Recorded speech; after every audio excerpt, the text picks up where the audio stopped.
Just looking forward, actually, it's a long layoff until the next League-2 series. Is it just a question from here of refocusing on the short format and preparations for the World Cup? And if you could give us some insight into what Nepal has planned ahead of the World Cup.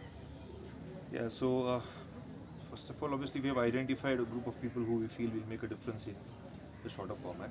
They will join us now. And you rightly said, so a bit of gap for the League 2 cycle, but I think one of the very important reflection is that this League 2 cycle is going to be very challenging. All the teams are good sides, so we'll have to put our plans in place for that too. Uh, Coming back to the World Cup thing, I think now what we will have to proactively look forward to is within a day against these two quality sides on the same surface. We'll have to put plans in place and we'll have to make sure that our players who are knowing their roles, we'll have to step up and courageously execute those roles under pressure. And just, I guess, more specifically, I understand you guys have warm-up tour in India planned, and maybe some more bilateral games planned as well. Yeah. Can you talk about that at all, or is that not something? No, I mean, one of the bilaterals is confirmed. Put a lot of effort, a lot of communication was from the CAN management, some of my personal connects as well. We all made an effort. So finally, because the Ranji Trophy finishes off 15th of March, Baroda state team and the Gujarat state team had agreed. The fixtures are fixed. We play against these two sides at the end of March till first week of April. So that's something which we look forward to. As we speak, also we are heading to Hong Kong for a T20 series against PNG and Hong Kong. So these are all part of the preparation. We are hoping for one or two more good news if it happens. If not, then obviously it's an opportunity for us to run a camp over here before we go to India to play against Gujarat and Baroda. And then just finally, how different do you think the T20 side will look to what was contested this series? And for the players that won't be involved, are there plans for them to focus then on the ODI side? Are you looking towards building to an extent, say, two separate sides for the two different formats? Not totally a separate side, but it's a good question. We do have certain plans in place for some of the players who features in our ODI. And at the moment, the way the surface is the kind of surface that we are playing right now over here, we feel that some of them might feature in a T20 squad as well for time being, and we'll see how they are able to execute their roles. It will be new for them, but one or two players might feature from ODI into our T20 as well for this series especially. But when it comes to plans for the ODI players, again we are reaching out to some setups that we know. When we are busy with the T20 World Cup, we want them to be actively involved in certain programs so that when again the ODI cycle starts, they are not rusty but they are ready. Coach, it's the same story once again today. We had a good start. It's a bit different from previous game, but the middle order is once again struggling. Do you think it's lack of responsibility from some of the senior players?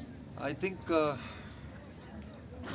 would not like to give a statement like that. I think one thing you are right about that it seems like we are playing the same game again. And I heard captain also saying the same thing over that we need to learn, cannot repeat the same mistakes. It is very important that when you're playing against quality sides on a challenging surface, which is the fact, you have to stay in the battle. You have to keep the fight out there. And the skills that you're presenting over there matters a lot. At the same time, it is very evident that when you have to stay in the battle, you have to show some courage as well. You have to remain brave as well. Batsmanship is an art, and I think our players are experiencing a lot of games, and they will have to learn from these games to learn art of batsmanship as well. If And you, that is where they will have to grow. if we see in a broader perspective, we lost only two matches at home in last cycle. This time we've already lost 3 out of 4. So how do you see our home advantage? Is it a bit because of the only batting performance, or do you think we're getting predictable at home turf as well? No, a lot of learnings, to be honest. I would not like to go into detailing of everything. I would like to still say proudly that the way we conducted PM Cup mattered a lot. But we know that within whatever we have over here, we have to use the TU ground to ensure that we see a lot more talent who's growing over here, training over here in domestic cricket. And that was their opportunity. I felt our groundsmen made a lot of effort to keep working on the pitches, but this time the pitches were not batting friendly. And last year our strategy was to create a very even pitch let the skills win. But this time around, there was a bit of advantage when put it in the right place. And again, it's not an excuse, but we still had to make an effort.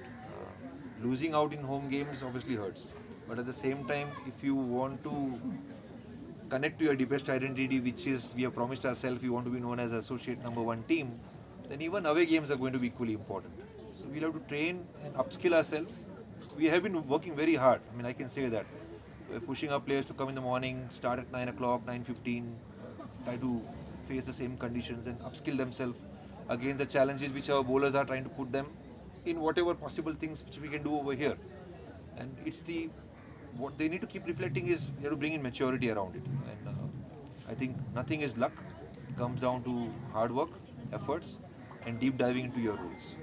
See the team, I think our ODI batters especially who have not performed are going to be on a big long rest because we don't have League-2 series until September, October and it's in away conditions. So how will we prepare them for in this period? How will you keep them ready? One thing proactively which we have done is now that we have formed an A team. We are also creating a group of coaches who will communicate with each other. We want this responsibility to be shared between all the coaches.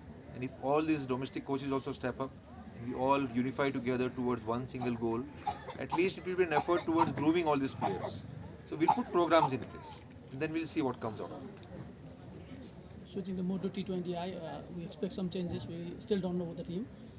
What can we expect? Will you have a new look team or will we have similar individuals? All the players who featured in our T20 World Cup qualifiers will be here for sure.